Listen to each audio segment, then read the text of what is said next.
La différence entre 24 frames secondes, 60 frames secondes ou 120 frames secondes semble peut-être minime. Des fois, elle dit, oh, je vais mettre du 120 puis je vais le ralentir en post-production ou je me donne cette option-là en post-production. Ça doit être décidé avant de faire un tournage car la différence entre 24 et 120 dans la qualité, pas la qualité d'image, mais le rendu de l'image est immense. Regardez en avant de vous la différence entre 24, je suis à 1,48e versus 60 à 125 versus 120 frames secondes à 250e l'obturateur. On recommence. 24, il y a pas mal plus de motion blur, de blur dans mon mouvement versus 60 qui commence à être un peu plus cassé. Et lorsqu'on tombe à 120, c'est encore pire. La seule raison que je vais aller à 60 ou 120, c'est lorsque je le sais que le clip que je tourne, la séquence va être ralentie en poste. Et je vais décider de combien.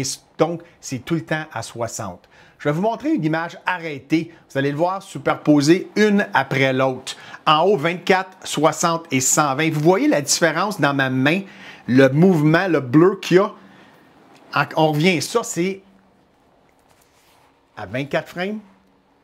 On voit le mouvement est fluide, ça a l'air naturel à l'œil. Lorsqu'on tombe à 60 frames secondes, ça devient un peu plus sec, un peu plus saccadé ce qu'on voit à l'écran. Donc, lorsque je suis à 60, je ne le fais pas par en cas que je ralentis, puisque je vais ralentir. Quelqu'un qui marche, quelqu'un qui bouge tranquillement. Lorsque je vais à 120, ça c'est 120, là l'image, regardez ma main, elle est rendue toute, c'est tout cassé d'une image à l'autre. Lorsque je vais ralentir beaucoup, je vais choisir 120. Sinon, je ne tourne jamais à 120 pour garder la même vitesse.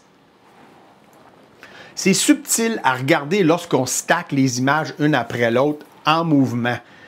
Mais lorsqu'on voit une image arrêtée, je prends juste une image du tournage et vous voyez la différence entre le 60, le 120 et mon régulier à 24 frames secondes. Il y a une grosse différence, la façon qu'on voit l'image, le rendu, l'aspect esthétique du mouvement. C'est plus naturel. Lorsqu'on voit quelqu'un qui marche, ça fait pas comme ça, mais lorsqu'on capture à 120 frames secondes, comme vous pouvez voir, on voit les images défiler. On peut presque identifier chaque frame. Les 120 frames qu'on capture à une seconde, on les capture toutes.